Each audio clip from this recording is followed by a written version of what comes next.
A confused mind will always say no. So if people don't know exactly what's going to happen and they don't have the answers, their response is going to be no.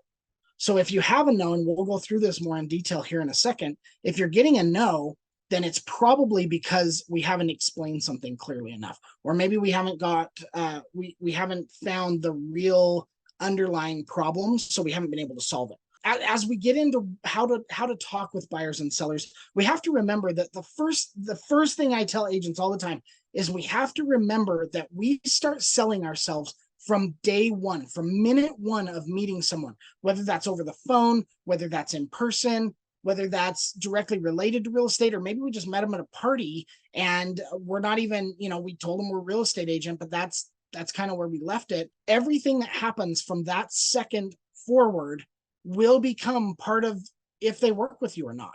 If they feel like they can trust you, or they know that you are going to do a good job for them. So you have to remember that right out of the gates.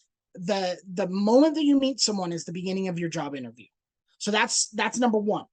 Number two is you have to be prepared when you're talking to people. You have to make sure that you're ready to give them the answers. Now, again, if you're in a party and someone asks you about the market, you need to have some sort of an elevator pitch or a mini presentation ready for that question. Because as real estate agents, we should be like begging people to ask us that question. We want that information. So if we have that ready right off the bat, we're going to look like we are in the game, right? We know what we're doing. If we don't have that ready, that might be enough reason that it's not even that they say, you know what, Micah doesn't know what he's doing. They just don't think about me again, because they come across someone else who did have a great elevator pitch or was confident, or, and sometimes we have to fake it till we make it. Confidence is something that I heard a quote, and I may slaughter this, but it was a really good quote. It says, confidence is not about not being scared.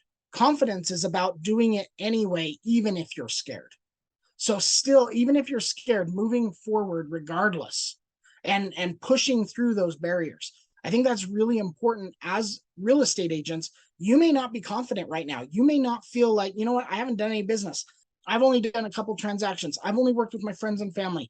The last time I did a deal was when the market was so much better. Any of those things, they're real fears. It's not that you can't be fearful or you can't be nervous. It's that you have to keep going. Even if you're scared to talk to people because you've never done a deal, how are you ever going to get better at it unless you just break down that barrier and you keep moving forward? That's what I want all of us to be able to concentrate on. Now, what is one thing that helps us with that? It's being prepared. And that's why we want to talk about conversations today, is so that when you leave this webinar, you're prepared to have these conversations. You're going to have the framework to be able to get into these conversations. With the market the way it is, and with a limited number of buyers and sellers that are ready, willing, and able right now that they can make a move, we have to make sure we're ready when we have the opportunity. Just keep getting better and better and better, so that when these come up, it's no longer an issue. That confidence is going to be a big deal. It's going to make you feel so much better. I have gotten to a point in my business now. Again, I've been doing this for 2 decades, so I should be at this point. But I got to a point a long time ago where I didn't know all the answers. That wasn't my main objective. To be honest, you're never going to know all the answers. But I did know how to handle a situation where I didn't know the answer. So if somebody asks me a question, I didn't know how to answer it. I did know how to say, you know what, with the market changing as quickly as it does, let me double check some things just to make sure I get you the right information, and I'll get right back to you. That's easy. And I could say it with confidence because I knew that I would hang up the phone, I would walk away from them, and I would go find that information. I would get it right back to them. Just as valuable, because when I get that information back, now I fulfilled what I said I was going to do, which is a big deal.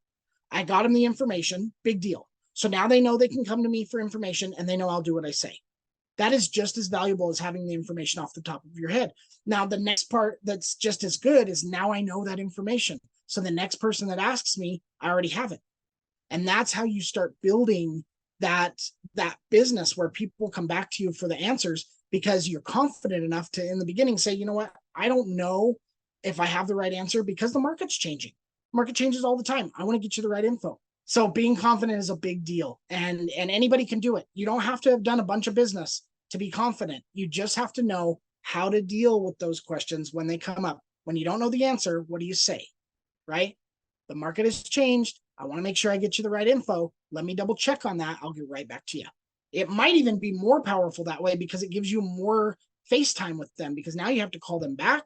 Now you have to show that, hey, subconsciously they might think, wow, Micah's on it. Like, he not only did he say he was going to call me back, but he actually called me back. He had the information. He called me back in the time he said he was going to call me back. All of these things, they may not think about it, consciously, but subconsciously that is definitely in there.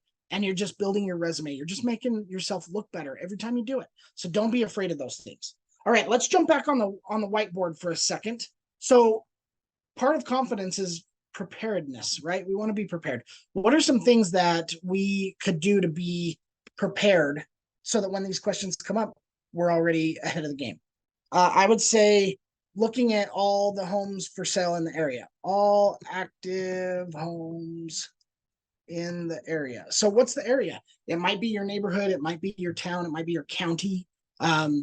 Here in Utah, we kind of work by counties because our counties are kind of separated from in different mountain valleys. So we have different mountain valleys that kind of follow down our mountain range, and each valley is kind of its own county. So it would be really important. I live in Salt Lake County. I live in Salt Lake City. So in Salt Lake County, I would want to know everything about how many homes are available in Salt Lake County.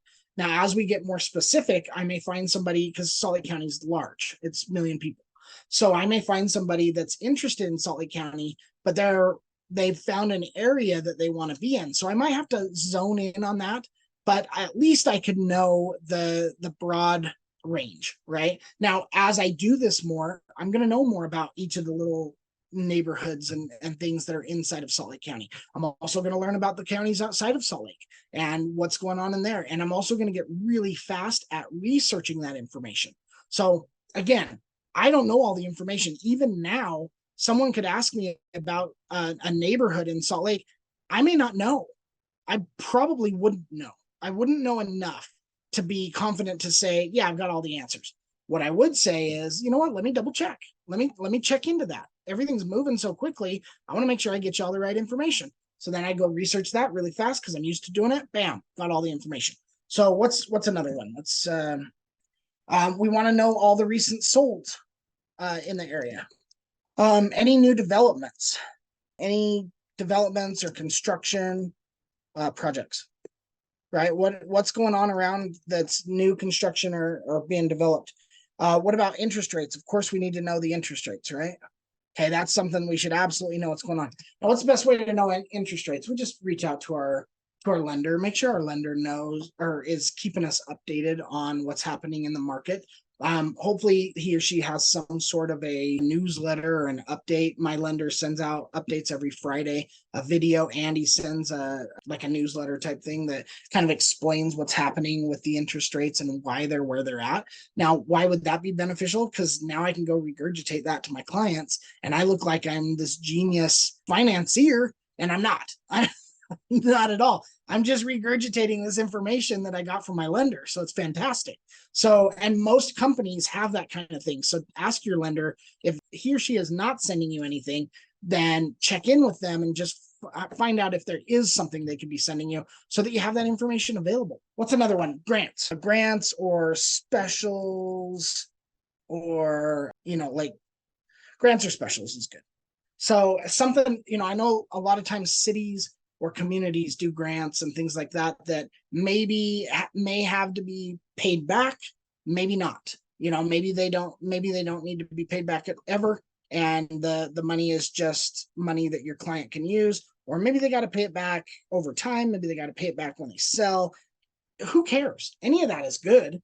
If it helps your client get into a property. So if you're talking to somebody and they say, we're interested in buying, but we've got to save up a down payment, and that community B over there has a $15,000 grant that they'll give your client to put down for closing costs or down payment or both, that's pretty amazing. Right now in our area, we're doing there's a couple of different grants and credits that are being done to move the community to get people buying. And so we want to make sure we're aware of those, because it may work for our client, it may not. Even if it doesn't work for our client, it opens a conversation though. And that's powerful because now they know that you're tuned in, you know what's happening, you know what's going on in the market, and you have all that information available. Plus, if it works, bam, we're not waiting anymore for them to save up a down payment because we just got this $15,000 grant that is going to give them the down. They don't have to worry about it anymore. So okay, so let's move on to sellers. What are some things we can do to be prepared for sellers, conversations with sellers? Again, we want to know all the homes, all the active homes in the area. Why would that be important on the seller side? It'd be important because we want them to know what their competition is. We want them to say, okay, well, there's really not a lot available on the market right now, but the homes that are available, they have these updates, or they have this land, or they have these views, or whatever that case is. Most of the time, you can just leave it at that. And the crazy thing about human nature is most humans are going to immediately see why their house is so much better than those other homes, whether it is or not. Half the time I'm thinking, nope, that's not a reason why your home should sell for more. But it doesn't matter because it gets them excited, right? Let's get them excited. We don't have to shoot their dreams down right out of the gates. Let's show them all the homes that are available on the market. And then they can say, oh yeah, I've got way nicer shutters than that house. Obviously, my house is worth $50,000 more. I've got, my landscaping is so great, it's worth an extra $100,000. Whatever that looks like. I've heard it all. Another one is obviously the sold, right? Why would sold be important for a seller? Solds are important for a seller because then they know realistically what homes are selling for in the area. What are homes that are similar to theirs selling for? How many homes? Again, what's the market look like? What's the competition look like? How many homes are available right now? So right now we could be having that conversation to a seller and say, honestly, we should have, X number of homes. We should have 500 homes active on the market right now, but we only have 220. So there's a big opportunity for you in the market that if you can sell, now might be the perfect time because you are the supply for the demand. Like you are filling that need. People are willing to pay top dollar because of that. Condition is another one. What's the condition of the homes? So a lot of the homes that are on the market right now that are staying on the market are either overpriced or underconditioned. They need some work. They need that love and attention, and they're not getting it. So how does that seller's condition compare to the other properties on the market? Big deal. That could be really, really powerful. Those are great conversation starters. Here's all the active homes. Here's all the sold homes. Here are the homes that are available. There are only this many homes versus what's normal.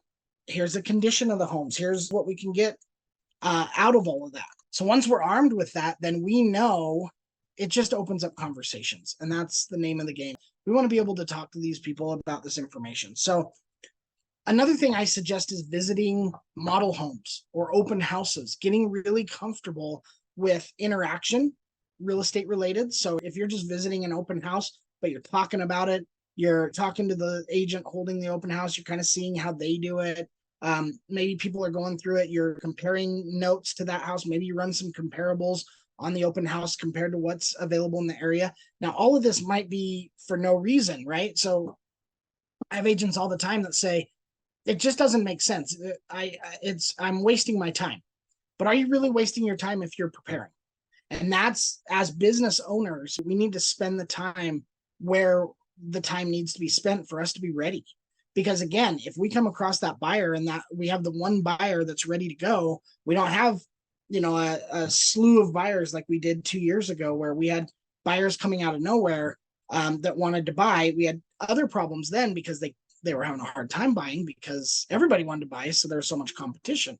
Now there's not as much competition, but it's harder for buyers to get off the fence. So when we do have that one come across, we got to be ready.